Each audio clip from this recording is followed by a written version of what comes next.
You ready, Wayne? All right, I call to order the Plan Commission meeting of Monday, April 15, 2019. Start with the Pledge of Allegiance, please. I pledge allegiance to the flag of the United States of America and to the republic for which it stands, one nation, under God, indivisible, with liberty and justice for all. Will the Secretary please take roll? Mr. Franz? Present. Ms. Grabanowski? Present. Mr. Jones? Present. Ms. Walker? Present. Mr. Reinbold? Present. Mr. Fedor? Present. Mr. Lewis? Present. All right, we do have a quorum. In your packet, there was a set of minutes from the March 18th, 2018 Plan Commission meetings. Is there any additions, comments, deletions to those minutes? If not, is there a motion to approve the minutes? So moved. Second. And only those who are present should vote on this. So all in favor signify by aye. Aye. Opposed? Minutes pass. So on to continued business from last month. First two items on the docket are 2019-04 PP and 2019-05 DP, Holiday Farms, 3900 South US 421.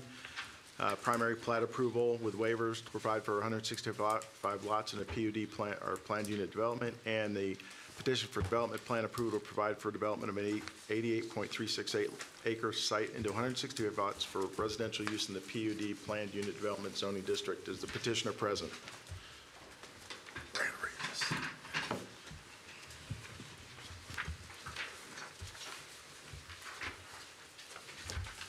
Yes, Mr. President, members of the Plan Commission, good evening. For the record, my name is Matt Price.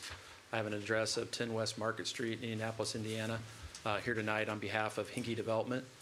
With me from the Hinkey Development team are Steve Hinkey in the back over there and Phil Sundling. And I also see Brad Hinkey here as well. And I should also add, we have our architect with us this evening as well, Randy Sherman, who's in the front row, doing double duty tonight as well. Just to bring everybody forward a little bit from the meeting in March, at that meeting there were a number of questions and some concerns raised about the condition of both of these petitions, and in particular the number of staff comments that still remain to be resolved at that time, and so the matter was continued to allow the Hinkey team time to respond to those comments, receive confirmation from staff that each one of their concerns were adequately addressed, and then also to provide additional detailed plans respecting the guardhouse improvements that are contemplated as part of this initial first phase. And so since that time, we've worked very closely with staff and addressed each one of their remaining comments. We believe we come before you this evening with a clean bill as far as having addressed each and every one of the staff comments. I know earlier today I was copied on an email with I think the final kind of staff clearance, which was received through the fire department, and Fire Marshal Josh Frost had sent us an email indicating that he was fine with the petition as it stood today.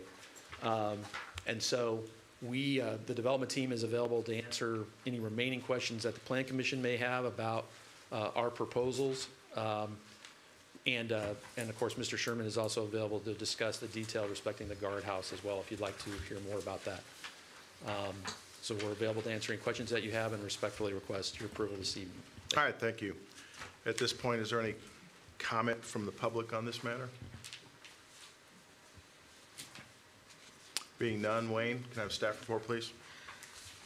Thank you. You have, as indicated, you have in front of you the preliminary plat filing and the development plan filing. These two petitions cover a variety of items, including the creation of the golf course, the mechanics of the golf course, drainage of the golf course, as well as the 165 lots and other items that go with that, such as the guardhouse, gatehouse, and the entry monumentation.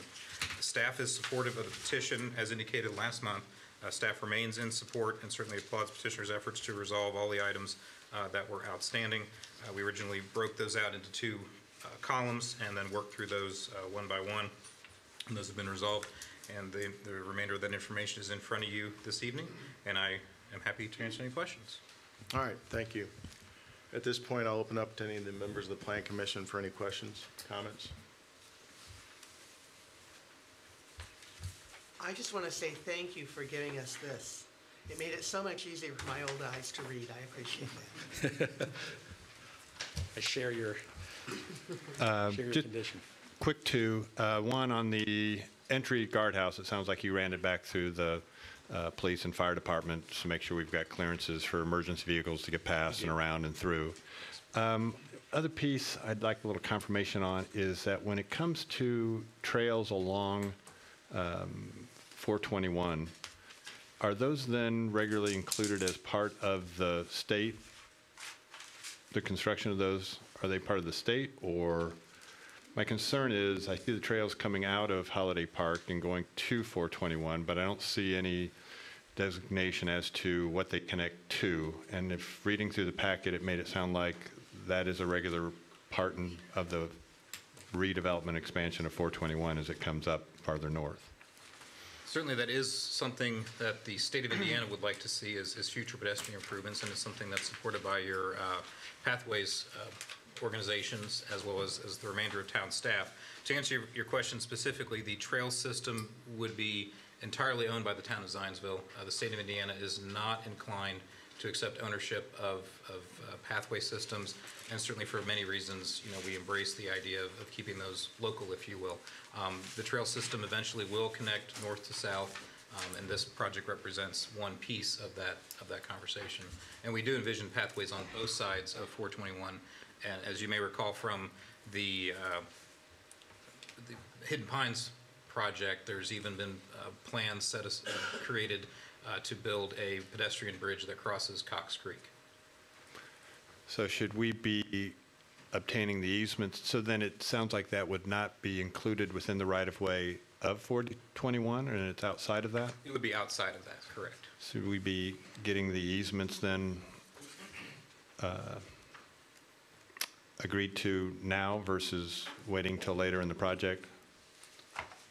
You know what I'm asking. Absolutely. And from our perspective, this was a matter discussed in a lot of detail with the Parks Board and Matt Dickey and certainly staff as part of the initial planning process. And so our plans contemplate and require those trail connections along the perimeter of the property, including on the west side of 421. And so the only item that's outstanding is we come in and do that on a phased basis pursuant to a phasing plan that we've outlined as part of our response to staff as part of this initial phase. But those are committed to today and required under the terms of the PUD.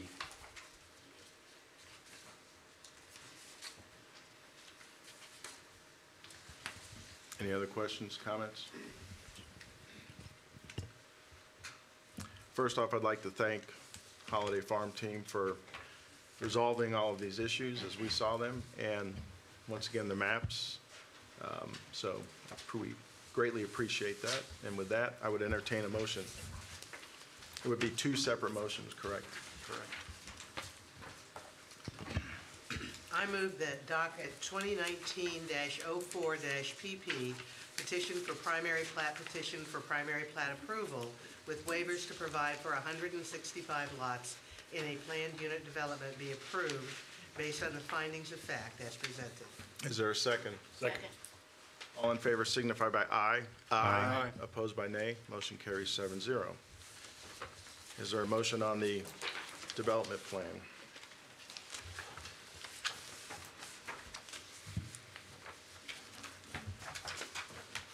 Mr. President, I move that docket 2019-05-DP development plan petition to provide for the development of an 88.368 acre site and 265 lots for residential use, inclusive of the improvements associated with the golf course, entry signage and gatehouse in the PUD zoning district be approved with the conditions noted in the staff report and based upon the findings found, as well as the record that has been created as presented.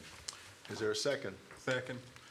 All in favor signify by aye. Aye. Opposed by nay. Motion carries 7-0. Mr. President. Thank you.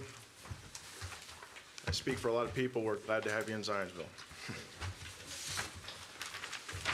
Next on the docket is a continuance of item 2019-09Z, Sycamore Flats, 165 and 235 West Sycamore Street. Petition for zone map change to rezone approximately 4.329 acres from the VBD Urban Village Business District to the PUD Planned Unit Development Zoning District.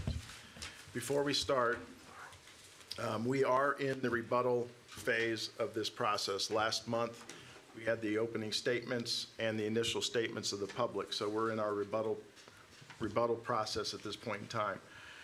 I'm going to allow some leeway to address some previously mentioned issues, but this should not be a repeat of last month where we drag on and everybody mentions the same thing. So with that, Matt, I'll turn it over to you.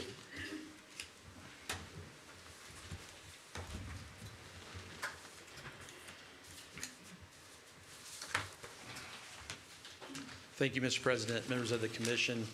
Once again, my name is Matt Price. I'm an attorney with Bingham, Greenebaum, Dahl in Indianapolis with an address of 10 West Market Street. I want to introduce very quickly our development team on behalf of J.C. Hart here this evening. First, John Hart, project owner in the front row. Is Johnny Hart here tonight? Johnny, there, I didn't see you earlier. Johnny Hart's here, Todd May. And then we have two Zionsville residents that are partnering with John on this project, Glenn Hoagie and Tim Dahl. Our project engineer in the front row is Greg Dempsey. The aforementioned Randy Sherman, our architect, sitting right next to him. His partner Gary Beaver is somewhere in the audience, I believe, maybe in the SRO area. Our hydrologist and engineer that handled our drainage issues, Jim Reinhardt, in the second row. And then my colleague, Justin Hage. That's our development team. All of us are here tonight to answer any questions that you have. Mr. Franz, as you mentioned, this is a rebuttal phase, and so we're going to move very quickly through that process and describe also some of the changes we've made to the plan since the initial hearing and in response to comments that we received both prior to that hearing and at that hearing. I'm flipping through this PowerPoint. First of all, we believe this is the right use, the right time, and the right team. It's the right land use because this property is uniquely situated in Zionsville. It's the westernmost village business district zoned property in the town of Zionsville. That was a recent advent, as you know, back in 2017 when this property was rezoned to VBD with what I believe was the purpose of creating a placeholder until a more detailed planned unit development proposal could come along. It's a large VBD parcel, over 4 acres in size. We've determined with Glenn Hoagie and Tim Dahl's work with Jim Reinhardt, determined that the site is developable. So I think for the first time in our town's history, we've been able to reach the conclusion that this site can be put to a useful purpose and be treated as an asset in the community. We also believe it is the right time. We're at a juncture in our community where there has been a lack of investment at the doorstep to the town of Zionsville. Our front door is in some ways metaphorically falling off. The condition of the entryway to Zionsville at this time is characterized by a former sit-go facility, gravel shoulders, broken curbs, broken sidewalks, a decaying liquor store. That's what greets folks as they enter the town of Zionsville today. And prior to that, the town and the school corporation have both made considerable investment in Creekside. We think adding some context to this area will do nothing but improve the built environment for this section of town and create a sense of place that will help draw the right types of investment to the town, including investment in Creekside. So we think it's the right time and the right time to step forward and support our local merchants. And then lastly, it's the right team, and I can't say enough about this. There's been other proposals that have come here, but I don't think they inspired confidence. We think John Hart's company does inspire that confidence. He's a proven developer in Indiana and elsewhere. He is the proprietor of a family-owned business formed all the way back in 1976. He builds, owns, and manages for the long term. And that's going to be a theme that you hear a lot about tonight. We're here talking about the long-term viability and vibrancy of downtown Zionsville. Since the March meeting, we've done a number of things, including making significant plan improvements that we'd like to share tonight. We feel like it's imperative that we talk about the comprehensive plan, the tax increment financing component of this project, its impact on school population and funding, since that was raised, its impact on home values, and then a few other topics that we'd like to touch upon. This has been a little bit of a walk through time, but if you'll indulge me just for a few minutes, back in 2003, the town adopted what we call our 2020 plan, which seemed like a long time off when it was adopted in 2003. Now we're right up against the 2020 plan. And that plan contained a number of key elements that we're still working on diligently as a community, even tonight. One of the key elements was a clear goal to enhance and promote and improve the Village Business District, and to assure that we have a vibrant and humming retail section in our community. One of the initial things that the town decided to do was to realign 106th Street to improve access to the village. It was a road project to create a better front door, if you will, to the town of Zionsville. And if you look back at some of the old newspaper articles like I have over the years from time to time, one of the discussion points was to make it easier for folks to come into downtown. It was to draw people into the Village Business District. And that's been a theme of our comprehensive plans in town for many, many years.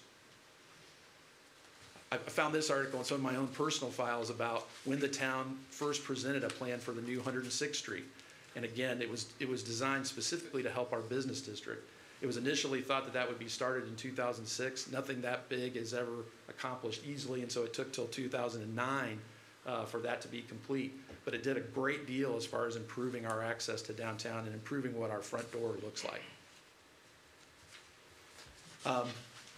This project also marries up very well with other objectives contained within the comprehensive plan. One of the striking features of Zionsville's comprehensive plan is that it observed that there would be a need to develop and identify what they called a range, an expanding range in intensities of land use categories, so that they could provide a more detailed and focused land use recommendation for certain areas of town.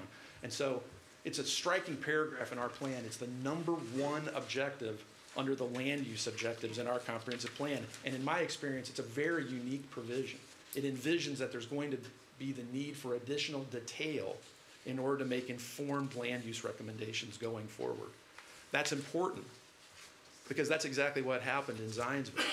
Following our consolidation, where we went from approximately 8 square miles as a town to over 50 square miles as a town, there became a need to become more focused. And so in 2012, we made an amendment to our comprehensive plan, which we called the Economic Development Strategic Plan. And what it did is it doubled down on the need to emphasize the success of our retail component in our town, and it started to create more defined areas, what those areas might look like from the standpoint of land uses. You'll see in the very upper kind of northwest section of that area is the property that we're talking about tonight, and it was identified for future mixed-use type development. And it also started to identify some additional concepts being layered on, like adding a daytime population by bringing in new corporate citizens into our community that would have employees that could shop and dine and visit our local retailers. And it also started introducing the notion of having an additional population base that would be particularly devoted to the village businesses. And so the next iteration of that plan was the 2014 Downtown Zionsville Market Study, which name is a little bit misleading. It's a far-reaching plan, a very detailed study that has to do with a lot of things relating to our retail sector and our downtown merchants.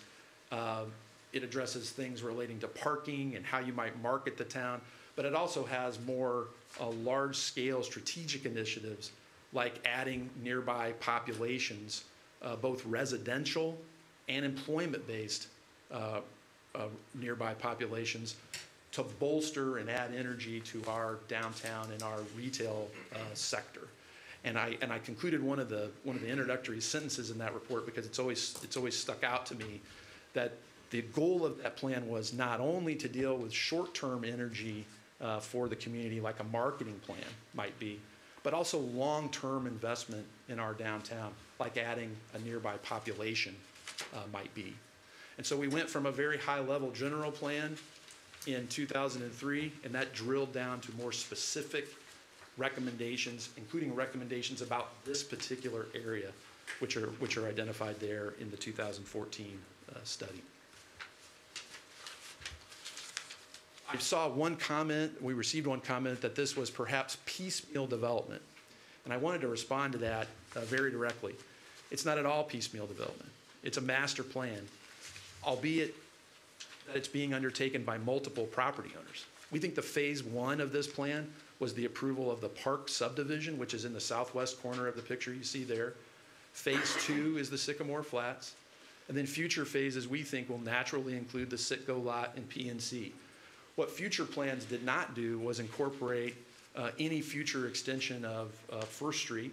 And so no prior plan could truly be said a master plan. This one can be, really for the first time. This project functions and really functions interactively with a First Street extension and a future connection to Zionsville Road, and it sets up those properties at Citgo and PNC for future investment and future development. It sets the stage for fixing our front door. I wanted to talk about opportunity from a tax base standpoint very quickly as well.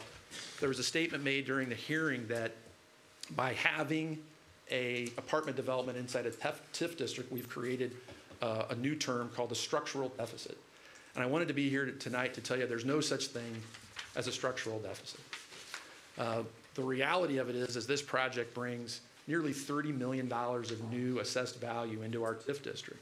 And the result of that is that over a 40-year useful life of this asset, it generates some $22 million of new revenue to the town of Zionsville, net of the amount necessary to pay for any public improvements associated with the project. So that $22 million figure you see is net of what's necessary to pay for the bond that would support some of the infrastructure necessary to make this project a reality. To contrast that, let me go into a little more detail here. We know this not because of our own fiscal study alone, but because the town had its own fiscal advisors review our assessed valuations and come up with their own financial structure for a bond, where they envision an 80-20 split of those tax revenues, meaning that 80% of the new revenue could be used by the developer during the term of the bond to pay for the infrastructure. 20% would flow through to the town of Zionsville. That 20% represents 10 times what the current taxes are that are paid on that parcel today. So that 20% alone is 10 times greater than the existing tax revenue received from this now vacant property. To give you an idea of what the total pass-through amount is over the term of the bond, it's just over $7 million. Funds that would be available to the town's redevelopment commission to use as they see fit for projects that would, again, improve our front door and fulfill the promises made in our comprehensive plan. We think that adding high-income younger people to our town is a positive thing, and that this project will do just that. It will provide a needed housing option, another goal of our comprehensive plan, to provide housing for people of all ages. We also think it provides a unique opportunity to retain empty nesters, retain the individuals that help build this town into what it is today, and give them an opportunity to stay here as a renter by choice and find out, maybe for the first time, what it's like to live in the village. I've heard a lot of feedback along those lines, and I think that's what we're going to find should this project be approved.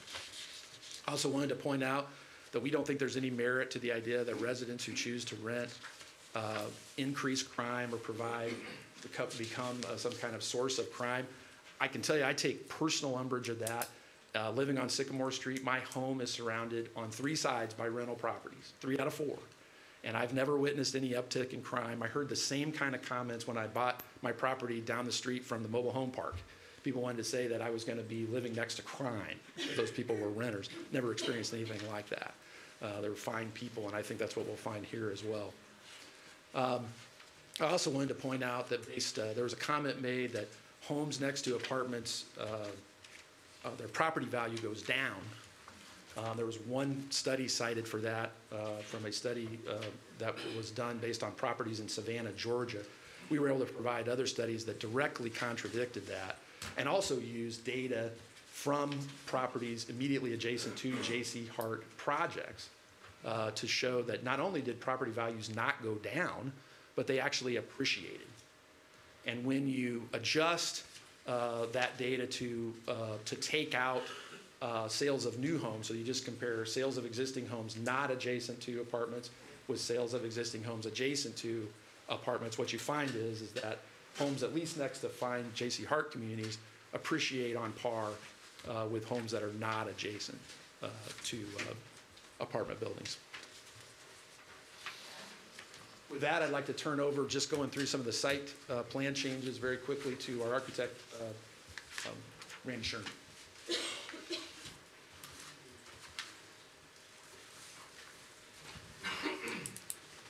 Okay. As Matt had pointed out, we're just going to go through the adjustments that were made based on previous meetings and the last meeting that we attended here in this room. On the site plan here, you can see that the northeast corner of the development at the corner of 2nd and Sycamore Street has been adjusted. We've taken the northeast corner of the building and shifted it approximately 17 feet to the west. And that has allowed us to readjust the road alignment at 2nd Street to provide an aligned intersection at that crossing. And then we've also increased the size of the pedestrian walkway that extends down 2nd Street, will cross Sycamore Street, and then head south along the eastern edge of our parcel down into the wooded area to the south. And this is a detailed slide of the traffic flow and movement and the pedestrian flow and movement across our site, with a paste in of the current A&F traffic study that the city had done recently for the discussions of traffic movement and how it would relate to our new proposed use at this piece of ground. The study proposes an extension of 1st Street to the south from Sycamore Street. It would then bend back east and tie into Main Street south of Sycamore Street in a roundabout. There would be an addition of a traffic signal at 1st Street and Sycamore Street, and then there would be restrictions on left-hand turning movements on northbound Main Street heading west on Sycamore Street, and a right-hand turn movement would be restricted on eastbound Sycamore Street to south on Main Street. This diagram also shows the modifications we made to the pedestrian trail system that was proposed south on 2nd Street and east on Sycamore Street. It is now an 8-foot wide multi-use pathway extending past our building on the east side. When we shifted our building map to the west, we've still retained the retail corner, which would still have the ability to have an outdoor dining courtyard both on its north and south ends of that retail component.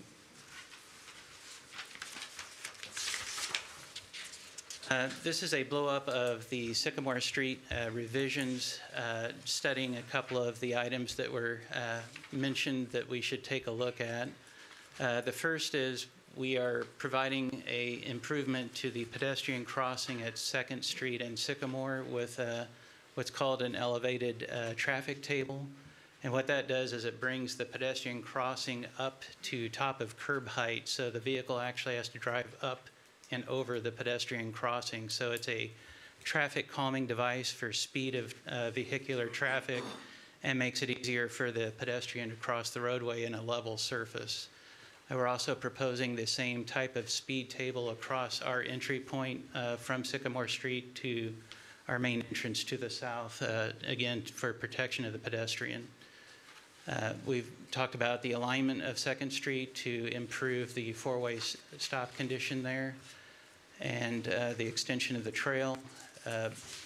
One thing we also wanted to point out is from the existing roadway edge of pavement, our building setbacks are similar to the building setbacks that are found on the north side of Sycamore Street currently.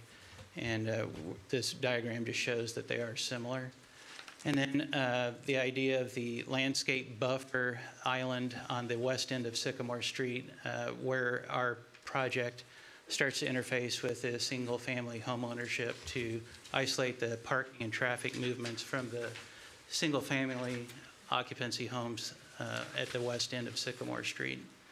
And then we will also show a signage package in the next slide here, or a slide further on.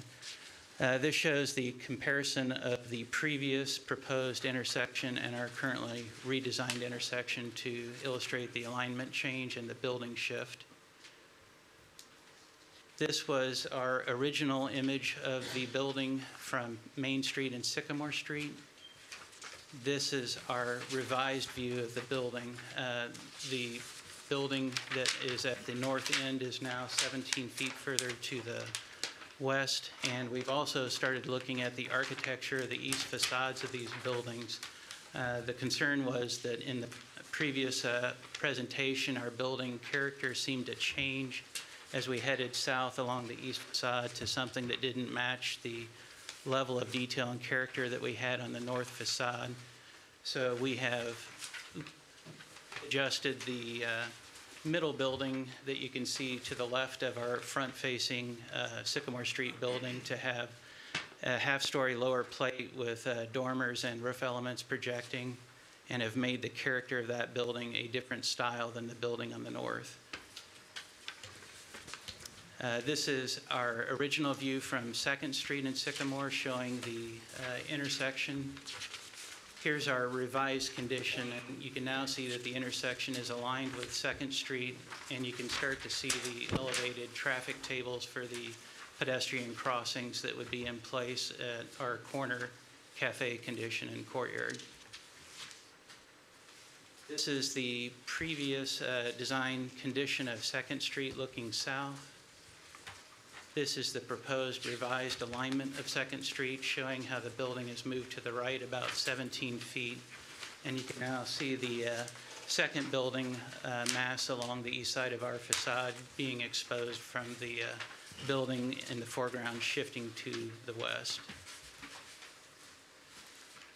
And this is a blow-up detail of our east side, just showing the revised pedestrian traffic flow through our site on the east side, our revised alignments, and our connection to the Eagle Tree trail system to the south through a ramp structure down to grade. And this is another view of the east side of our building mass. You can see the continuation of the architectural style adjustments as we head south and go down grade on the east side of the project. And you can also see how the front building pulling back starts to expose our courtyard, our first courtyard on the east facade, and how these buildings are broken down into separate pieces.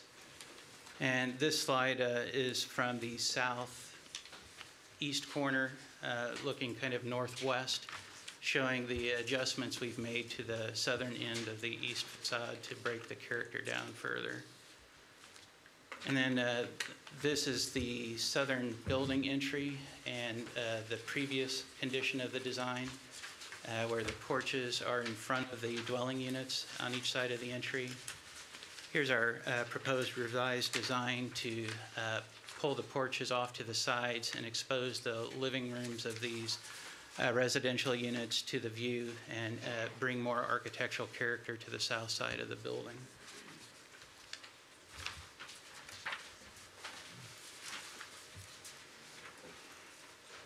That's you? All right.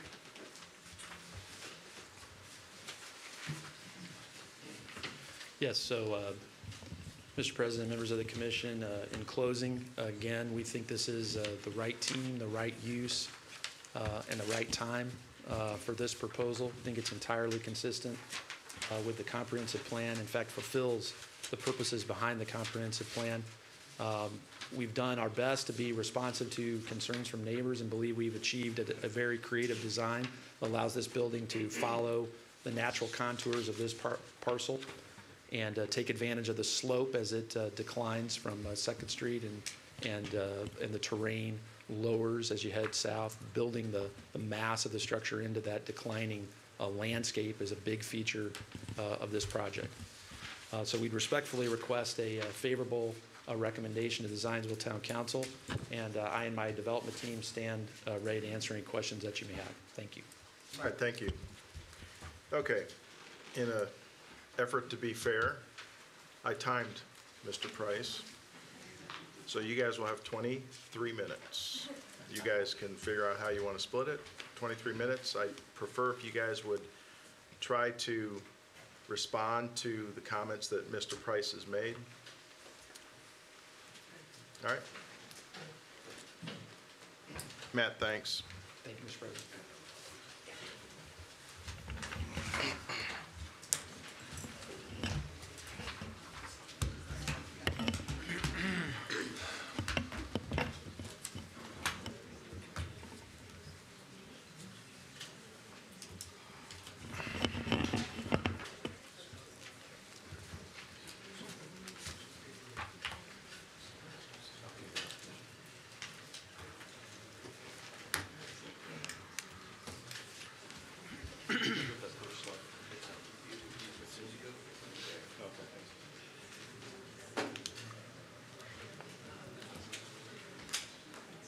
Mr. President, members of the Commission, staff, my name is John Townsley. I live at 305 West Pine Street here in the village.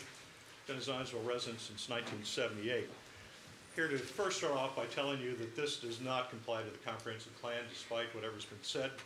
Looking back at the 2010 comprehensive plan, it was placed into 2 classifications, neither one of which fits into the apartment use. It was village residential in the western part, village downtown commercial in the eastern part. No multifamily residential is shown in the village. This is a close-up of the map. You can see the demarcation between the residential part to the left, my left in this case, and to my right, the village downtown commercial. I understand the crosshatch part is a transition type use. Again, no apartment use is shown. If we stop with this map, there's no apartments.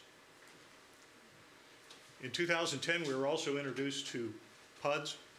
This isn't in compliance to what PUDs were represented to the town of Zionsville as being. Matt Price, who was then town council president, stated the vision. He said that he didn't see PUD zoning except in certain areas such as the Dow site. He said that we are committed to a low density development. He said that no one is seriously advocating PUD use for residential development. It's to be used for commercial development.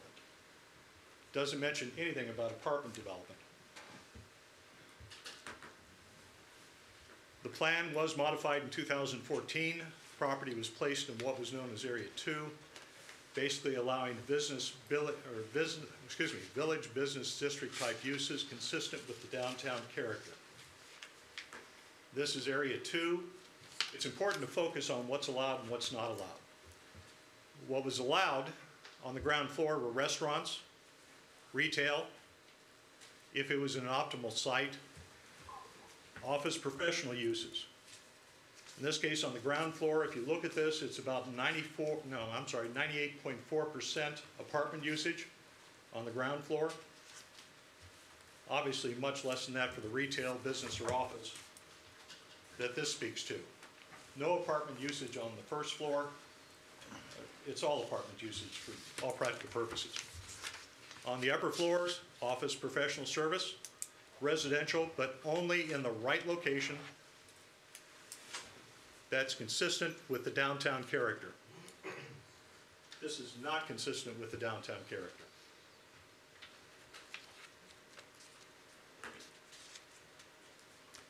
This is the downtown character. You can see it, 2-story buildings, 1-story buildings, apartments located on the 2nd floor, subsidiary to the primary purpose on the 1st floor. Different facades, not a monolithic appearance, it's a small town, and that's why we moved here. This is what's proposed. This is what Zionsville can become if you allow this. This is Zionsville, good place to eat. This is what's proposed. This is Zionsville. This is what they want to put up. This is Zionsville. That's our character. This is what they propose. It's friendly where everybody ends up. Yeah, afterwards. This is what they propose. Can you say that that is actually consistent with the downtown character? Does the town want large apartment buildings on this location? Well, it wasn't allowed in the 2010 comprehensive plan or the 2014 study. In 2010, we were told we were committed to low-density development. In 2010, we were told that no one seriously was advocating for PUD use for residential development.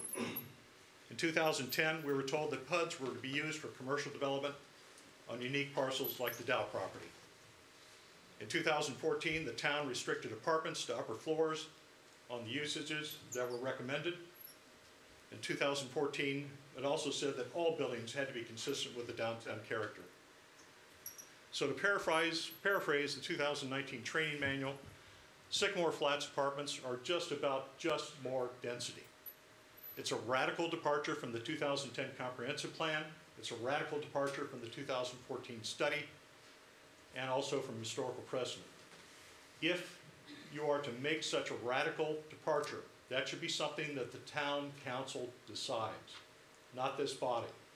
It should only be decided after full public hearing with input from all stakeholders. It's inconsistent with the downtown character, as you can see from the pictures. It's inconsistent with the 5 criteria. And my screen just went off, so I lost the last one. Oh, that is the last one? I must have hit it right there. So for all these reasons, this petition should be denied. Thank you. All right, thank you.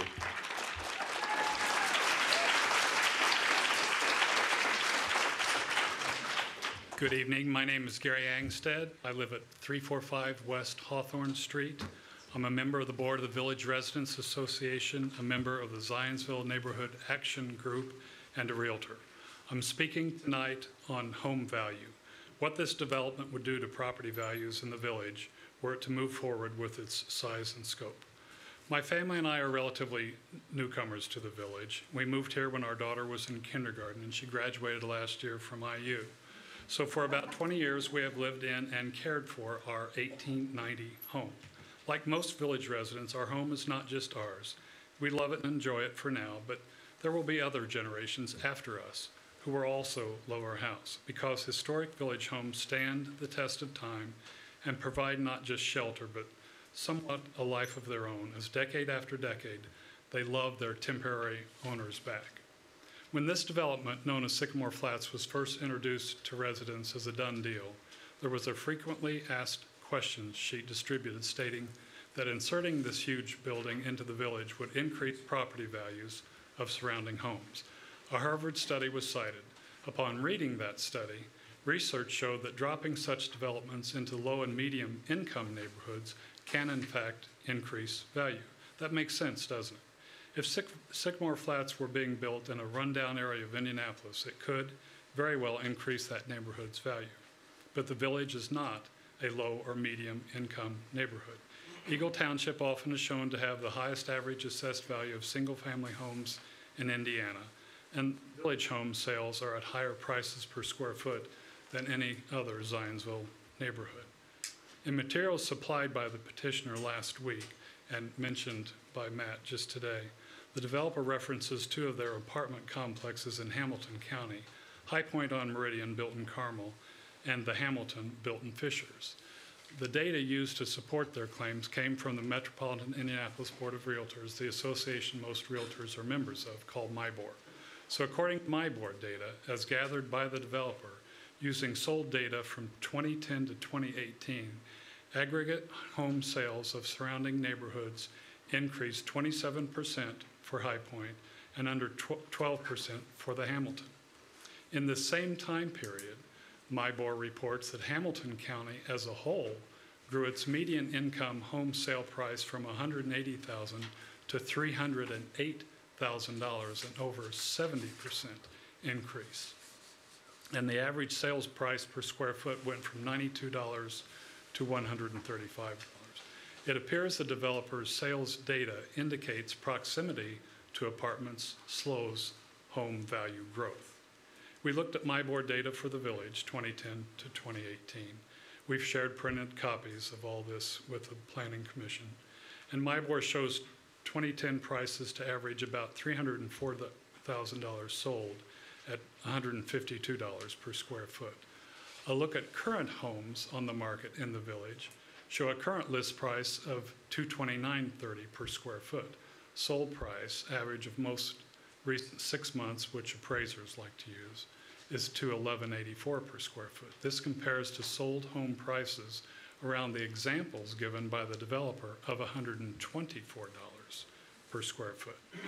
Our current average village home sold for $427,000 in the last 6 months, and the average active listed price is $605,200.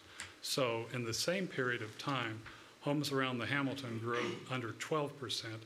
Homes in the village increased in value 41%. We would love to see a creative, well-thought-out development of these 4.3 acres. New buildings that would fit in with the neighborhood, add families that invest in Zionsville and plan on living here in decades, not just months. The Sycamore Flats is too big, too dense, and too heavily traffic laden. It will harm home values in the village and should not be given a favorable recommendation. All right, thank you.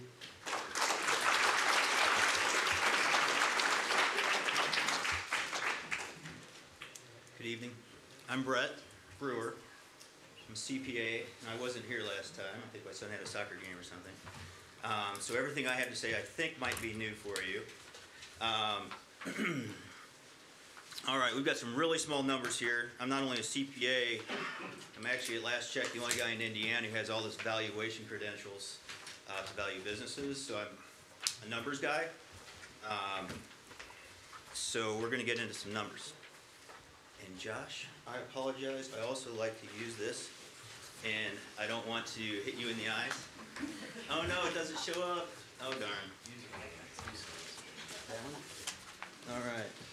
So, Hey, President France, Yep. quick question. Mr. Brewer, Hold on. I'm sorry. with President France, with the rest of the commission members, I kind of went through this thing over the last weekend as well. If it would be acceptable to you, Mr. Brewer, as well as the rest of the commission members, I wouldn't mind, when he gets done with this piece, if I could ask a few questions. Would that be, so I don't later have to bring you up and go back and forth, and we'll suspend time. Is that, That's fine. did I get to you need to ask the rest of the crew? Okay, so please continue. Sure, absolutely. So I took estimates based on what I learned from questions I asked, based on the bond, the TIF, and some of the things that Matt got into. Number one was the bond. Actually, number one is the assessed value. We're estimating assessed value of a $40 million project at $30 million, which gives us an estimated property tax of $600,000. Of that, they want an 80-20 split in the first year. So that $600,000 of tax, $480,000 goes to the bond in the first year. If you run the numbers with that, and they estimated that Zionsville is going to get over $7 million over the, not only that, but they want to extend the TIF for another 15 years. Because right now there's only 10 years left. They want to extend it for another 15 to make it 25. That 25-year bond, they, on their presentation, the number I just learned and just wrote down was $7,067,000. I had estimated it at over $7.6 million to Zionsville. So I've overestimated this number coming to the TIF. Based on that estimation, the bond gets over $10 million. And this is money for a bond that goes to pay for their project. It's money that we don't get as a town. It's money, it doesn't go into it goes into the TIF, but then they turn around and now it's going to be $10,500,000 if they take the $600 away from the other side that I had. Number two, when you're in a TIF district, all the money goes into the TIF over and above what the prior value was. Prior value, prior taxes going into the TIF, about $10,000. So of this 600,000 of taxes, then 10,000 is what we keep for the next 25 years to pay for the schools, to pay for the police, to pay for the fire trucks, to pay for, and I'll show you the list of everything it pays for.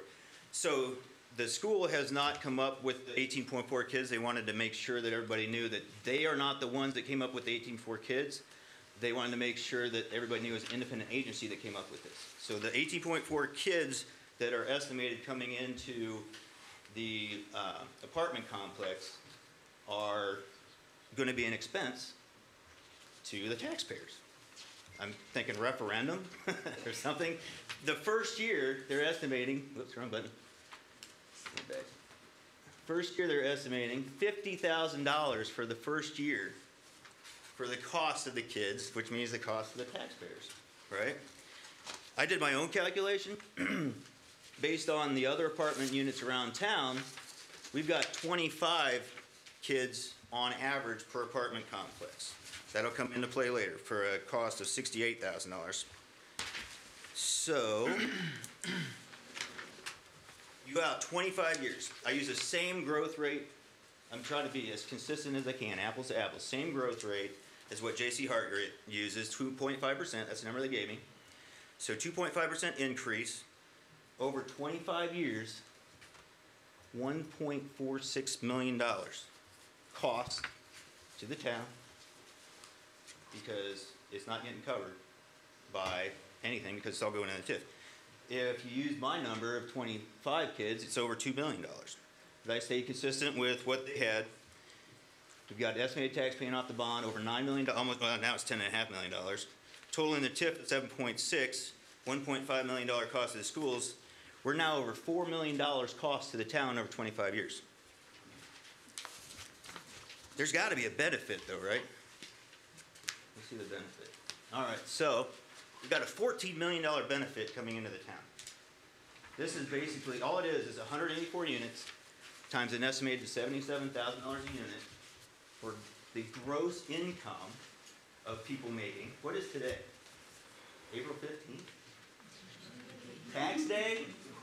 $77,000 gross income before taxes. We got to take something out for taxes, all right? I estimated a tax rate of, what was it, 27%? Because you've got Medicare tax in there, you've got Social Security tax, you've got federal income tax, you've got state income tax, all right? So there's $20,000 out right there. Oh, of that $77,000, what's the next highest expense these people are going to have? $19,200 on average to J.C. Hart for rent, right? That's not going to the town. That's going to J.C. Hart for rent. Then you've got all your other expenses. You've got medical, you've got insurance, utilities, phone, cable and internet. How much of that's going to the town?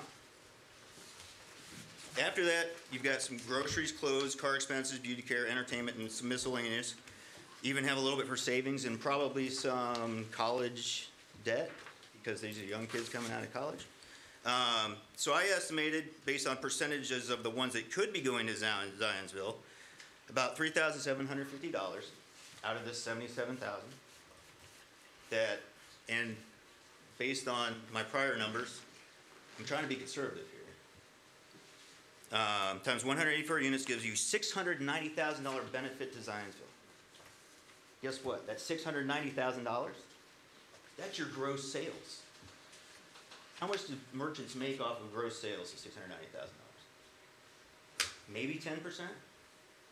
So of that $14 million, we've got $69,000 of profits going into Zionsville businesses to be split among 60 to 100 Zionsville businesses. What's that come out to?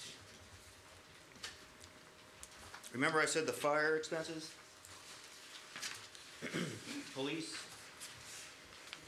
There's an impact study done, which we haven't seen one for this project, but there was one done 5 years ago, the exact same location.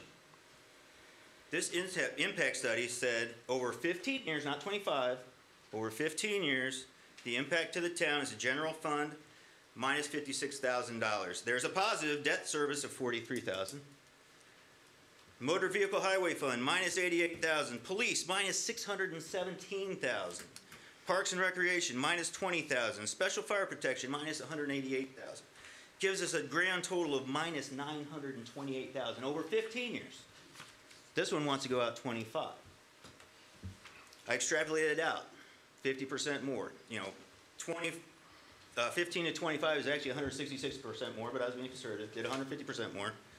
Same calculation, $1.4 million cost to the town, money going into the TIF, not getting used to pay for Hawthorne Street, pay for 2nd Street, to pay for any of the streets, any of the fire, any of the police. Add that to the other 3.7, well, now it's more than that, right? We got over 5, probably getting to close to $6 million of losses. Gary ran the numbers. He's the one that spoke earlier about the increases in prices in houses. I relied on his data because I can't get into my board. I'm not a realtor. Used his average value increase for Zionsville.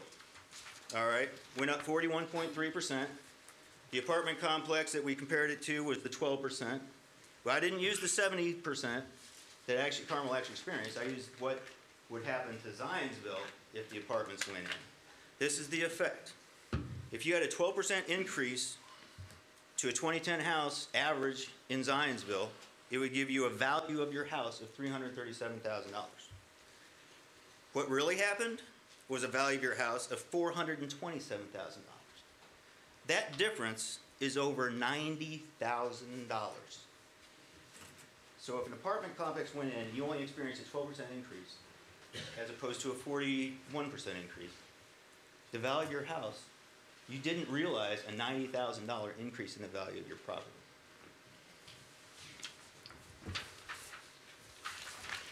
Did you have any questions? All right. Yeah, just real quick. If I understand, one, I went through your previous version. Yes, sir. And that's the one I was kind of using and modeling and noodling around with. Basically, what your point is that by putting a apartment building in the village of Zionsville, it's over a 25-year period, you're saying it's going to cause a $3.7 million kind of, what do we call, fiscal deficit. In other words, it's going to cost the village having this building operating, being part of the village. Is that kind of generally where you're grinding away? Yes, sir. Okay, so in your previous version, you included a little piece about the, what you call the net town profits of about 10%. Yes. That's a number I kind of got focusing on because as I thought about it, are you familiar with like what you call a keystone markup in retail? Based on? It's very simplistic, but it says that basically the cost of any goods you bring into your store, you need to double as a sale price, and the doubling of it is what provides profit and pays for employees and all that kind of good stuff. Right. So what I did is I took your $690,000 a year number and multiplied it out over the 25-year period, and I came up with a number of about $20 million worth of gross retail purchases in the village over the 25-year period. That's taking that 3,750 times 184 times and blah, blah, blah, blah, blah. Yeah. So what I did with that $20 million number is I said, okay, so 10 million of that is going to go pay for product, for food, for clothing, whatever. That goes out the door and back to wherever. Then I pulled out your $2 million that the owners of all the businesses are going to be able to pull out in profits and put in their pocket and go the other direction. And what left in the middle is 40%, $40 out of every 100. And when you run that number, you find out that basically instead of a $2 million addition to your number, you're going to have an $8 million addition. So when you total everything up on your old spreadsheet, instead of being $1.6 million in deficit, you're actually $4.4 million to the profit, to the good. And you do that old, factor of, every dollar brought into a town rotates 5 times before it goes out. That shows that the positive impact of this apartment complex, the people coming out of that apartment complex and shopping and doing things in the village, over a 25-year period will probably have a $22 million net positive impact. That's the money that's going to go to pay the landlords. It's going to go pay the kids scooping the ice cream. It's going to pay for the tenants to maintain their properties. That's the whole reason you want to keep an apartment building close to your village. You put these guys out on 421 or out on West Sycamore, they're going to shop in, Anson or Whitestown. They're going to shop in Carmel. My core concern is, as you were putting these numbers out, it kind of showed, the trying to convey that there's actually a structural deficit or a net loss. And I just think that's absolutely incorrect. I think over the long haul, having those people shopping, using the village will have a huge positive impact on the very things that keep the charm and uniqueness alive. It keeps the, mom and pop shops going. It keeps the employees there. It allows for renovations to the buildings. And that's why I wanted to take time while you were up here, because later I was going to have to pull you back up and do the same thing. So that's my only point. Anybody? I'll have to say, can I disagree? Yeah, sure, yes. I mean, if you look at the traffic study in and of itself, We're not talking about traffic, I know, but you look at where the arrows are going. not traffic. Financial then impact give you that the an direction of apartment where all building will have on the shoppers are village. going and where they're going to be shopping. And the new traffic study that shows you can't turn left, can't turn right, is going to divert more traffic out. Once again, your study talked about 184 people spending $3,750 in the village area every year. But you've got, your average profit's going to be maybe 10%. And you Correct. see I'm not there's like talking 4 or about 5 profit. businesses that just went out of business, so they're not even making that. It's not about profit. It is. It's about the intermediate money between the cost of goods and the profit. And where That's it's going. Yeah, and where it goes. So it Right. goes to the kid scooping your ice cream. And his friends go over to Greek's and buy pizza. And one of the kids from there goes and buys a bracelet from Goodman Jewelers. But if the And kid Bob scooping your Goodman- ice cream is making $10 an hour, and he's already there making $10 an hour, and he Okay. scoops one extra Whatever. scoop, All right, he's we're not not making gonna- anything extra. We're not There's going to nothing agree extra on going this. in. All right, we'll put this to us and now. Just to let you know, you guys have about 5 minutes on your rebuttals. And that's, to be honest, that's being generous. Well, we were answering some questions, Mr. President, so Didn't hopefully count- you'll give did us a not little count bit more those. leeway. Yeah, I put the stop, and you are already at 20 out of your 23 minutes. So you got Mr. 5 Very Franks good. is Most being of our generous. group have submitted written submittals, so Right, hopefully and we we've can got- rely on we've- that as we've part got of them all. part of the record. I'm new to this. I wasn't at the last meeting. Mike Andrioli, 1393 West Oak Street. I've sent you a letter of representation. It's part of the file. I represent a number of stakeholders who are in the immediate area who received notice to this particular matter. I'm going to try to go down bullet point in terms of some of the concerns. I'm going to reiterate for the public record tonight that we believe that the notice requirement in this and the legal description connected with this PUD is flawed. Back in 2013, I represented Buckingham, and let me say right now, I'm not here commenting on behalf of Buckingham. They don't remonstrate against other developers. I'm here on behalf of Mike Andrioli and my clients, not on behalf of Buckingham. But we came to the town back with Buckingham option the entire 20.9 acres. So when Mr. Price indicates that somebody had mentioned this is piecemeal development, that's exactly what this is. Because we had an opportunity with a world-class developer to try to do something with this site. Maybe it wasn't going to be acceptable to the town, maybe it was. Maybe it wasn't going to be acceptable to residents, but it wasn't. But after an extensive study, fiscal study that we haven't seen in this case by the petitioners, and a number of series of meetings, we were told to go away. The town wasn't ready at that point. And that's why I have a concern with regard to how this development on that corner is being piecemealed. We had an opportunity to deal with a number of particular issues at once, and they took a pass on it, and now we're getting piecemeal development. Interestingly, with regard to the lot configuration that was listed with regard to the traffic flow as to how this road's going to be, it's not a lot. That's Simplicity Funeral Care. They have a business there. You put a road in that's going to handle this traffic, you're going to have to take some from Simplicity and some from Buckingham, who controls the actual corner property. You're not going to leave much. My question on either development, they're gonna have to buy that property from those folks in order to put a road in.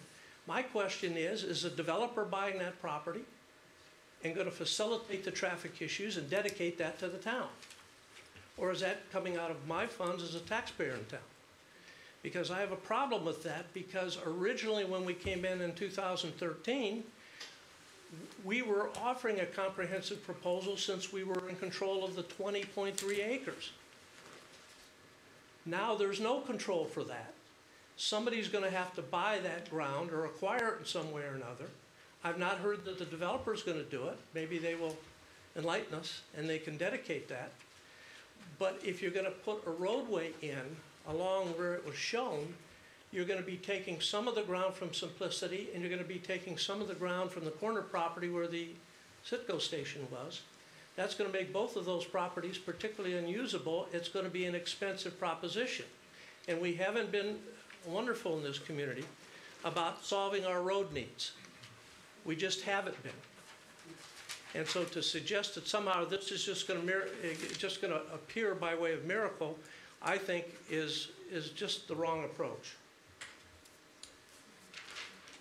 Back when we attempted to propose this in 2013, we had 310 multifamily units.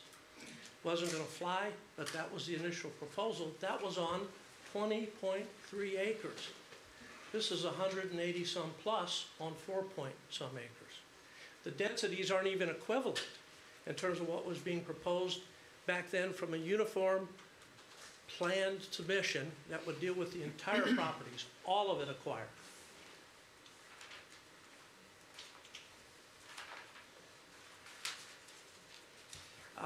This board turned down a request in 2016.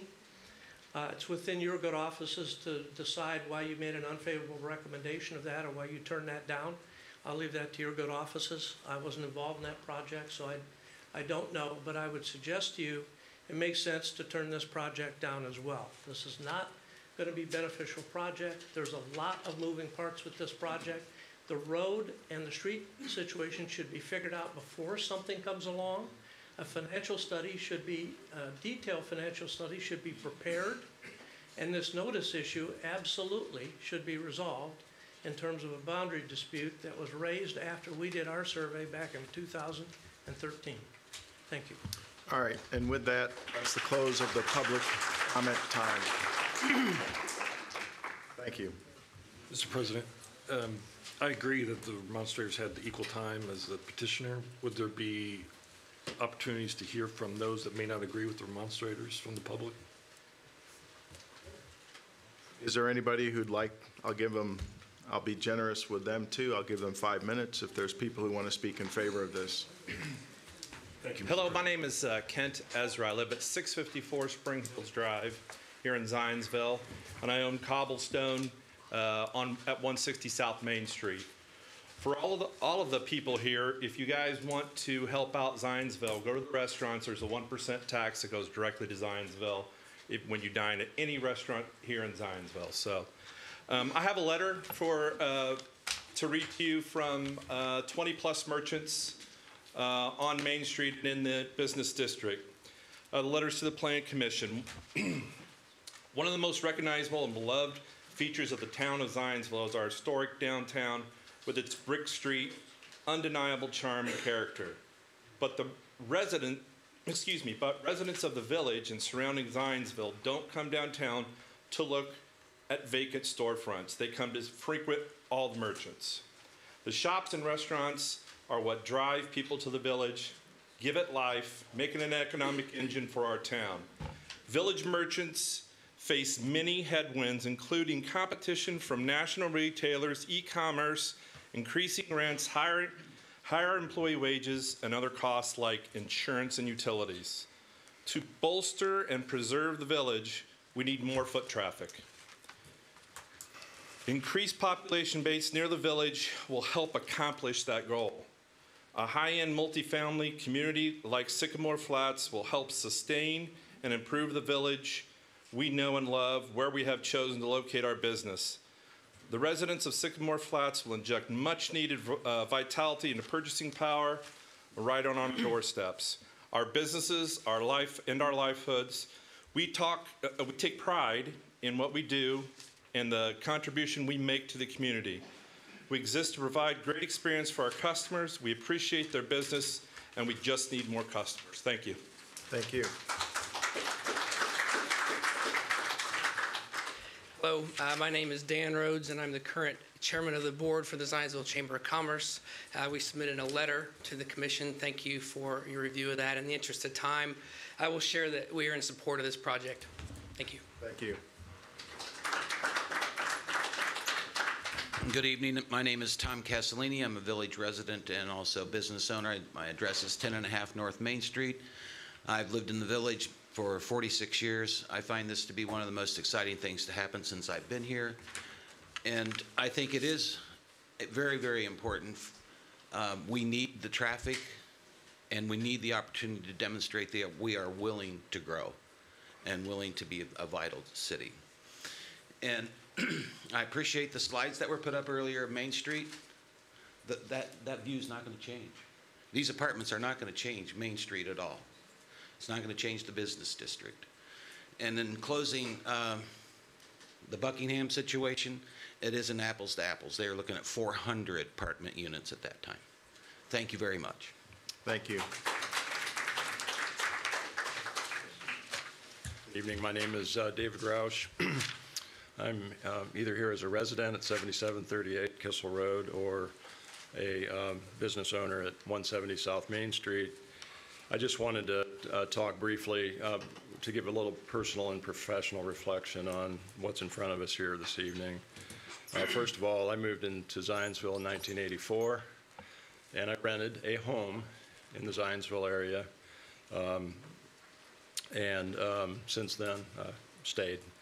As Gary mentioned, the cost of real estate here really precludes the cost of entry for a lot of our young, the next generation, the people who will actually be supporting us in the future. And I think that the town could very well understand that renting by choice and the home ownership and certainly the protection of the village are not necessarily mutually exclusive goals.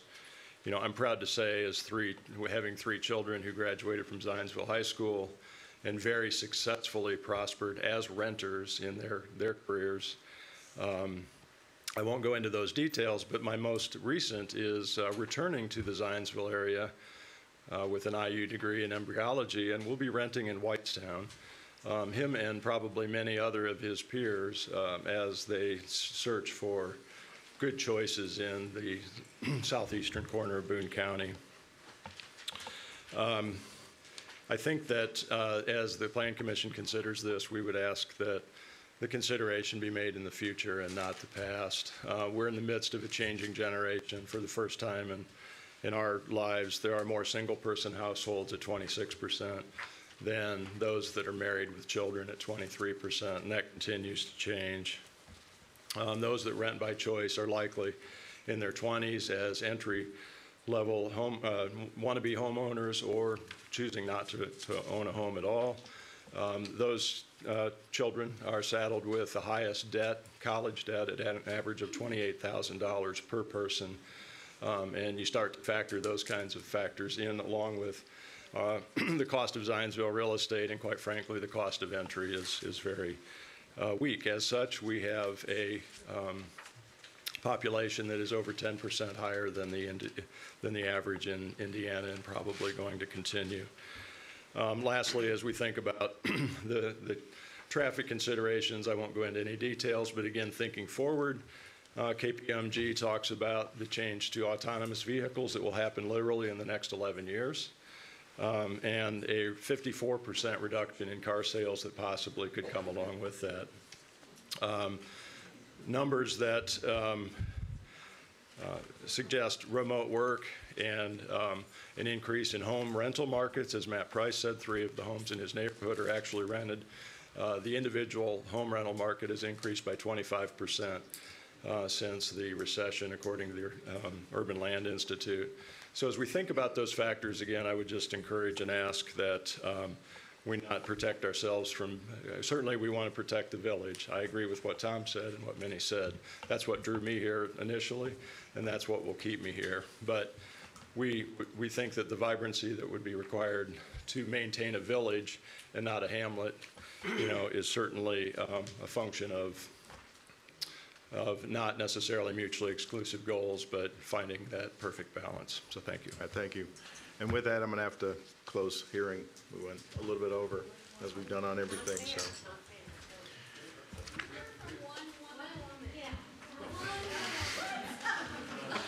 All right. Thank you.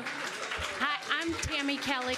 I live at 155 South Maxwell Court, Zionsville, and I am a local commercial real estate broker. And I just want to say for the record that I am in support of this project. Growth and development is a major component of a vibrant downtown, and if we as a community don't embrace change and development of our charming downtown that everyone is so proud of, it will suffer. We need to look to the future and plan and how the retail stores will be challenged by all the online shopping, increased foot traffic, and downtown population that this project will bring will be supportive and a wonderful addition to the village. Thank you. All right, thank you. And with that, procedural. May I ask a procedural question, Sure. Mr. President? Yes. People in support of the petitioner got 5 minutes beyond the presentation of the petition. No. I think they're remonstrators We're done. with We're new done. information. The public hearing, the comment is closed. All right. With that, Wayne, do we have the staff report? Thank you, and certainly appreciate the dialogue this evening. A robust public hearing process is always something a community development professional truly appreciates. With that, we've had many hours that have been spent reviewing the various development proposals over the years related to this piece of property. Certainly appreciate the history that's been provided this evening related to those projects that were filed and reviewed in the public realm, and also those projects that were pitched, if you will, to your town leadership at various times throughout history. Be that as it may, the project that's in front of you this evening is a multifamily development with a piece of commercial component within it. The comprehensive plans that have been referenced this evening is your 2010 comprehensive plan that was amended in 2012 with the Economic Development Strategic Plan, as well as the 2014 Downtown Market and Parking Study. As noted in the previous hearing process, the comprehensive plan sheets, and certainly as presented this evening as well, you have two different pieces of the comprehensive plan that touch this parcel, be it the original 2010 plan and the 2012 update. The 2014, as referenced on the screen, the word was there, typology. The zoning typology was provided as some development goals. Comprehensive plans are just that. They are plans. Your zoning ordinances are the rules that are adopted by the town council. And certainly as referenced this evening, there will be a petition. This petition will be forwarded, no matter what your recommendation is forwarded to the town council for a future hearing at a future date. With all that background, staff is supportive of the petition as filed. Staff has references its review, compares the project's reasonable regard is the test related to compliance with the comprehensive plan and other items as mentioned in the staff report. Specifically to traffic, the town spends an inordinate amount of time and energy and money studying traffic patterns. We currently have a traffic impact study that's it's currently being updated. It was originally adopted and readopted in 2014.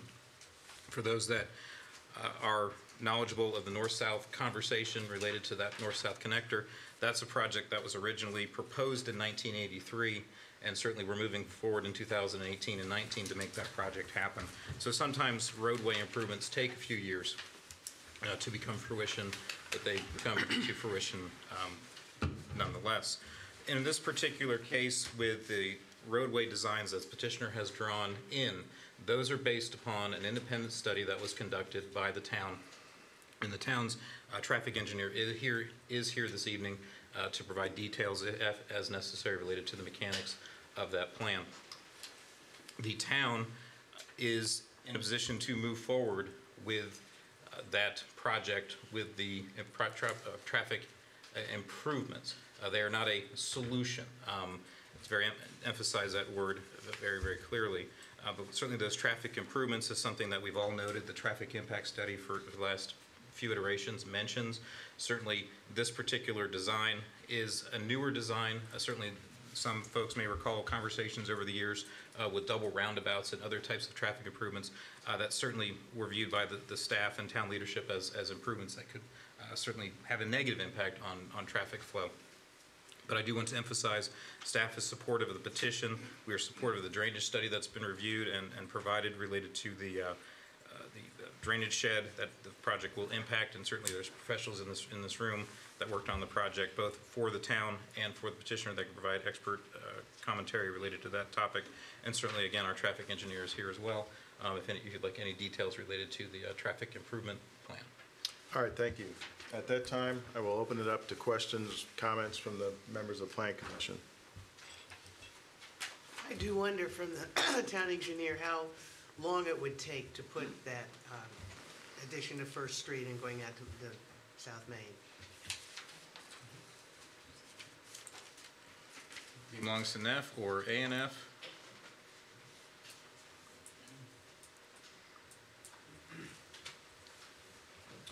I'm Steve Fairback with A&F Engineering, the town's traffic engineer. If I understand the question right, the physical construction of the road, something like that could be done, the construction of it could be done in one construction season. There's utility issues there and things like that. So like if you were to say, let's go build it this year, I don't know that it could get done, but in one construction season, which is typically from April to end of November. Okay, so would that be done in conjunction with building this or after it's built? I mean, you got a lot of construction going on, so. So if I may, real quick, the way we structured this study, as Wayne explained, we've looked at this area for several years for you, and double roundabouts, large roundabouts, and everything else, and some of those things are very negative. So in this case, what we decided to do is take a step back and say, what improvements could we make out there that are going to have an impact to the existing traffic today? Because as everybody knows, it's a problem today. And so then what we did was we came up with the solution that was shown on the screen. Then we said to ourselves, okay, if you guys adopt this project, will that make it worse? In a sense, what it does is it leaves it about the same on all the levels of service. So conjunction, whether it is or not, if you build it today, the roadway, they come in, it's not gonna make it worse, if that's the answer to the question. So I'm not sure I'm not sure what their timeline is, so I can't answer if it's gonna be concurrent or not. Okay, thank you. I've got one question. I posed it to Wayne, and this goes back to Matt. It's regarding parking that goes along with the apartment units. Is it, are the apartments, do they have included parking? Is it an extra? How's the parking for the residents work? Yes, so thank you for the question, Mr. Jones. A parking space is included in your base rent, and then if you have more than one car, that can be added for an additional nominal rent, but a parking space comes with your base rent for each unit. Okay, I've just run across apartment buildings where they have plenty of parking, but it's an upcharge, and so the tenants don't want to pay it, and they park on the streets or somewhere else. I've got a couple other comments, but has somebody else got anything? Just keep going. All right. I probably have one other, maybe a letter of concern or remonstrance I kind of want to add to the package. Basically, it revolves around the fact that the project's too dense. It'll cause traffic problems. They'd prefer to have a park. The difference is this regards the Lockerbie Glove Company, and it was filed back in 1982. The reason I bring it up is that my background is a lot with downtown Indianapolis historic properties, historic districts, so I'm very familiar with this comment about we want to preserve, protect, keep the unique charm. The Lockerbie People's Association or People's Club was formed in the late 70s or early 70s to basically protect the cobblestone streets and the various architectural details of Lockerbie Square. Since the 80s, with every project I've been involved with and every project I've ever sat on and heard or petitioned for or against, the core piece that always crops up is this kind of fear of change. People don't want to change. People like things just the way they are. Tom Farrell wrote a very good letter that it got included in the package about this. The second thing that I feel pretty confident about real estate and anything ever developed is that once it is developed, it will begin a process of declining, deteriorating, falling apart, either from too much use or lack of use, whatever. The nature of real estate is to deteriorate. So, when it comes to, what do you do to overcome the fear of change? What do you do to protect and preserve properties? My core belief is that the worst thing you can ever do to protect that stuff is try to isolate it, to drive business away from it. As I sit up here and read through the letters, and there's a lot of great letters, pro and con, for the project, it's also interesting that in a lot of the remonstrance came a lot of the rebuttals for what people are concerned about and what they fear, the change they fear. The economic issue was brought up. We had an actual economist stand up there who actually pointed out pretty quickly that a lot of the school funding issues is not caused by apartments. It's caused by the way the state changed our property taxes. And that's just kind of a core piece. Traffic, yes. Will this project cause traffic problems short term? Yes. Is there fixes between what's being proposed tonight and the Cooper Road Exchange? It's been out there since they put in the interstate back in the 60s. Yes, there are ways if we choose to be proactive to work around this traffic thing. The other big thing, though, that truly works against the village is the internet, is Amazon, is the building code, is the American Disabilities Act. Outside of everything we're talking about, all the concern about the density and the size of an apartment building, every business owner, every piece of real estate down there has a huge amount of other forces working against them. The internet does not care about the village of Zionsville, neither does Amazon. And so when you start talking about how do you preserve, protect, keep the charm, keep the uniqueness, the only way you do that is by putting people in there, getting it used. When you think of how do you preserve local business? One of the things that kind of got me laughing is I came up, there's only about 2 what I would call national, if not international businesses in the downtown in the village, the Bentley dealership and Dairy Queen. And I don't think those 2 have ever been put together as a package, but everywhere else you go in the village, it is, if you ask to talk to the owner, you are probably already talking to the owner. And so if you want to keep that unique, different, and what I call personal project type businesses, you have to find ways to bring them business. And the only way you do that is through density. It's through putting in an apartment building so those people kind of have no choice but to walk out their door and use what's out there. The final piece that keeps coming up is that there's been other options before, there'll be other options later. I'll say 2 things about that. One, and I'm sure the attorney down there is going to have a fit when I say this, so I'm trying to think of ways to not say it. We actually work pretty hard to make sure the town of Zionsville doesn't get bait and switched. A lot of times we will look at proposals that will have a very pretty picture attached to it, but as you read through the details, there's always other options the developer has. And the core concern is that once a property is entitled, that's what they can do, and we have no way to stop them. Currently, that lot could be a used car lot, correct? Is that? It's VBD. Is that? It's zone VBD. So it can't. All right, thank you.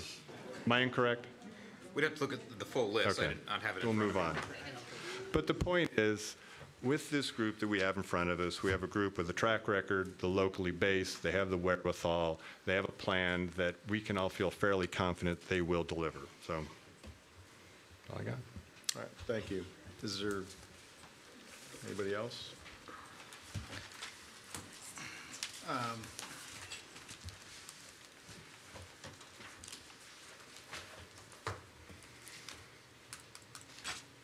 Not at this time. Just to clarify, this is a rezone. We're going to get another shot at this with a development plan, correct? Yep. Correct. And actually, all we're doing tonight is we're making a recommendation to the town council. correct. And the town council will take this upon themselves. They may agree with the recommendation, they may disagree with the recommendation. That has happened before. So, Matt, I got a question. Yes, sir. I mean, you've seen this thrown in your face probably 100 times in the last couple of weeks.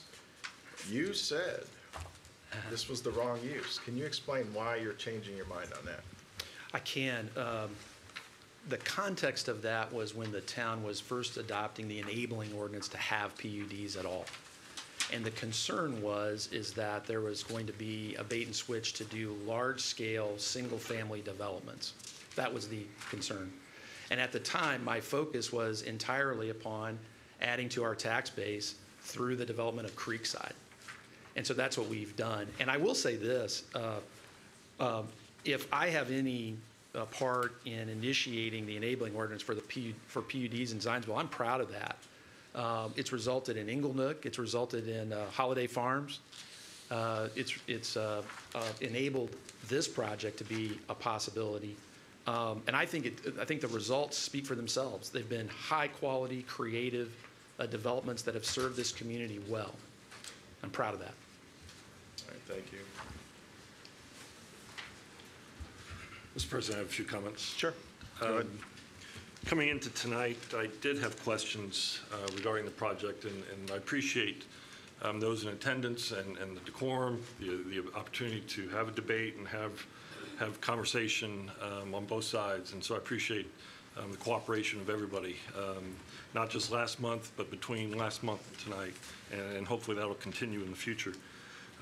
My questions coming in tonight were wrapped around traffic concerns, and then also, what it meant to Main Street, what it meant to the businesses in Zionsville.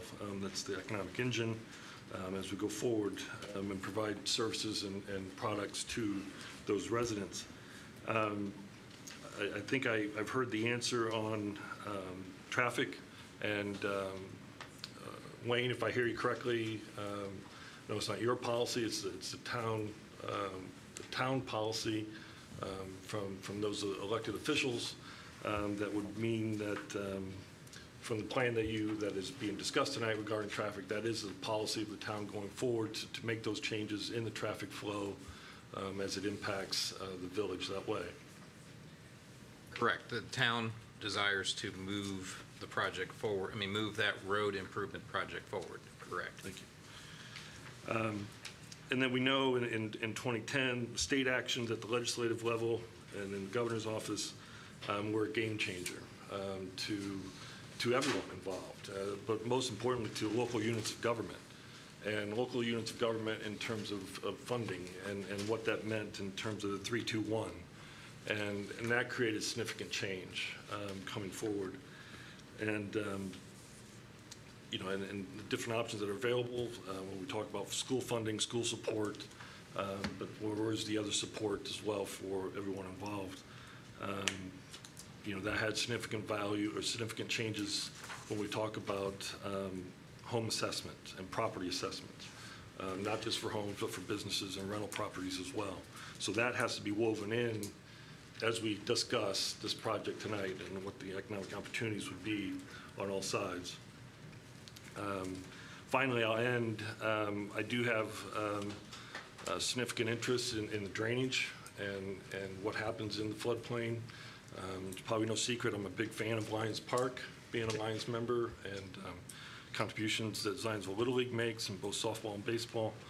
And I always want to see that water get away as fast as possible. So I want to make sure that this has no impact on that side of town either. And I think I've heard the answer tonight through the materials that were shared. So with those comments, I would be interested in what this body would make forward in a recommendation. Does anybody else have any other comments? This is probably one of the most debated ones we've had. Probably just shy of Walmart, believe it or not, is what I'd say. We probably had over an hour and 20 minutes of public comment, 40 minutes of, maybe 50 minutes of petitioner comment. So I feel that it's been heard. We've got approximately 40 letters in remonstrance. We've got about 15, 18 letters in support of this thing. So there's a lot of public comment, a lot of interested people in this PUD. So with that, is there a motion? I'll make a motion. I move that docket number 2019-09-Z to rezone approximately 4.329 acres from the VBD Urban Village Business District to the PUD Planned Urban Development Zoning District dated April 10th, 2019, receive a favorable recommendation based upon the findings in the staff report as presented, with the recommendation being certified to the Town Council for adoption or rejection. Is there a second? Second. All right, we will have a roll call vote on this. Will the secretary please take roll? Dave Franz? Aye. Ms. Grabanowski? Nay. Mr. Jones? Aye. Ms. Walker? Nay. Mr. Reinbold? Aye. Mr. Fedor? Aye. Mr. Lewis? Aye. Motion carries 5-2. We will forward a favorable recommendation to the Town Council. At this point in time, I'll take 5 minutes to let the room clear.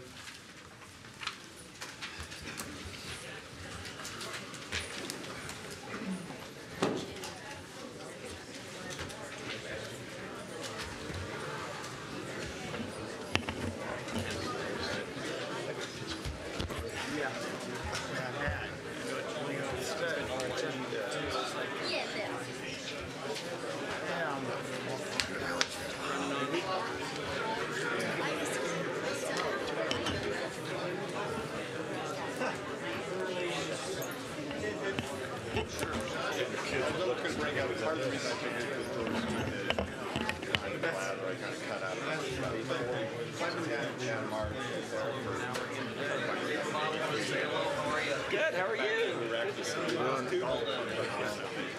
don't know. I'm just saying that.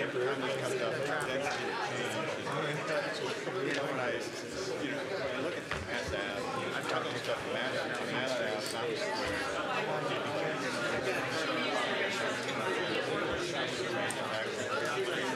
remember that thing? That piece? Yeah, I got it. Should be on this. The good news is I got some places thing there that it's on the coming that way. Yeah, I think they're Charlie Booth. Huh? Not much longer. We've got just a little more vacation. My daughter.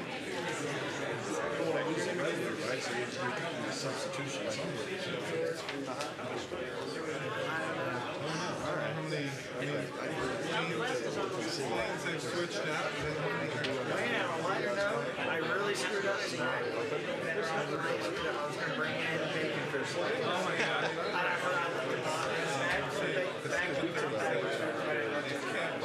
Thank you.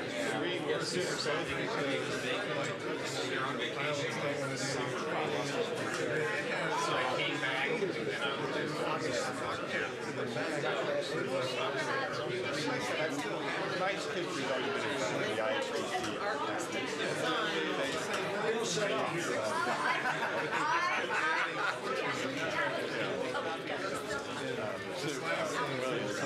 Thank you, sir. Generally, I think everybody's trying to make. Yeah, I'll talk to you. I think that was. Can I ask that you all vacate? We do have more business to complete.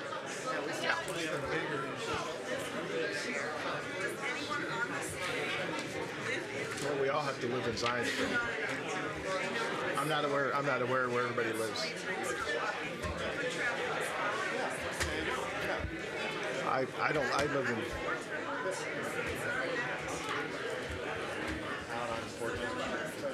I'm not aware where everybody lives. I appreciate that we're together with a number of $700 a year. But it gave you a basis for something to kind of. That's what I never lie.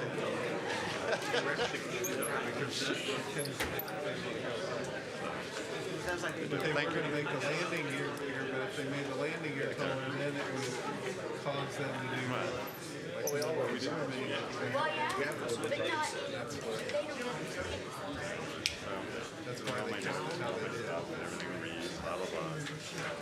knew it was a Hail Mary. Daughters have something to say about my dad's doing. And it's the lawyers that do it all, darn it.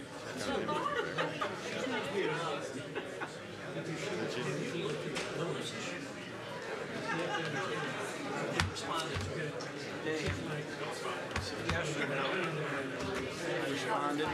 They haven't given me all of the details. I don't think it's I don't think Is that, what's his name? if it's appropriate, and if your client pays you enough. If your client pays you enough.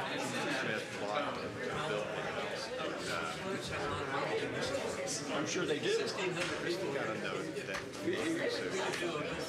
You can do, yeah.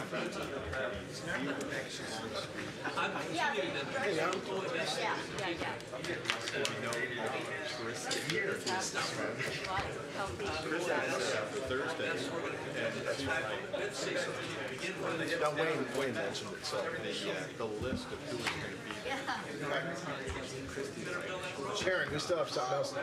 Yeah, we still have some more. We still got Oh, okay, I thought you were. No, I'm not. I'm not quite that. Are necessary to make that happen. June 14th. Wayne. Wayne.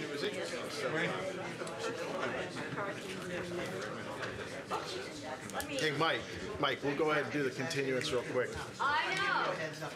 See what, yeah. That's the story of my life. All right, we're going to get going again. So next on the docket, I'm going to skip Town of Zionsville and go to 2019-14 DPA. Zionsville OMS Partners, 12036 North Michigan Road, petition for development plan amendment to allow for construction of approximately 12,000 square foot building in the BO Business Office and MRO Michigan Road Overlay Zoning District. Petitioner present. Yes, we are. And for the record, Mike Andrioli, 1393 West Oak Street. We are respectfully requesting to table tonight to the May meeting. We have received Board of Zoning Appeals approval for the variance for the increased size of the building. But with that increased size comes some additional drainage concerns that have not yet been vetted with staff. So we thought it would be best to go ahead and get all of that done and approved before we come back to you from a development plan standpoint. Okay. What's the date of the May meeting, Wayne? Are you checking that? I saw you. May 20th. May 20th. Is there any questions or comments regarding the request, the continuance request? If not, is there a motion to continue this matter to the May 20th, 2019 Plan Commission meeting? So moved. Is there a second? Second. All in favor, aye? Aye. Just Opposed? happy to give a favorable vote from you, Mr. You've had plenty of them, Mike. All right. Next item on the docket is 2019-13-Z, Town of Zionsville, 5550 West 106th Street, a.k.a. 5400 West 106th Street, petition for zone map change to rezone approximately 0.6 acres from the PUD planned urban, or PUD urban planned unit development zoning district to the B2 urban general business zoning district. Wayne, you're going to handle that for the town? Yes, sir. Staff is proposing to rezone a 0.6. You can't hear. Again, could we have everybody step outside? We're having problems with people on the audience hearing. Him, dog. Ow. Can't hear.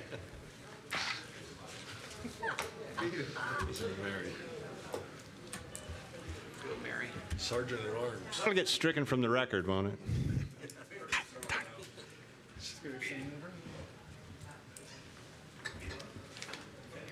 Can you hear us now? I can hear you now. Okay. Wayne, proceed, please. Thank you. The Town of Zionsville is proposing to rezone 0.6 of an acre from the current classification of planned unit development to the B2 classification to support commercial development. In particular, the parcel that's of question is a remnant piece of right-of-way from the 2006 ultimate plan to rebuild and create a new 106th Street. And this piece of acreage is now currently owned by the Department of Redevelopment Commission. And ultimately, to move it into the tax base, it's always been targeted and actually has been platted and divided and split to create the opportunity to move the property from the current situation to a tax-generating conversation. And the landowner to the west is open to acquiring the parcel and has actually entered into an agreement with the Redevelopment Commission to facilitate that contractual obligation. As part of that conversation, there's been various discussions on how to deal with the PUD language and the other restrictions and covenants that travel with that designation. And we decided the best way to answer that question is to rezone the property to the B2 classification to reset the clock, if you will, on the development standards. And the development standards that will be applicable are the development standards of current record with the town related to the B2 classification. With that, staff is supportive of the petition, and I'd be happy to answer questions. All right, is there any questions from or is there any comment from the public on this matter? Have to ask. Being none, is there any questions or comments from the members of the Planning Commission?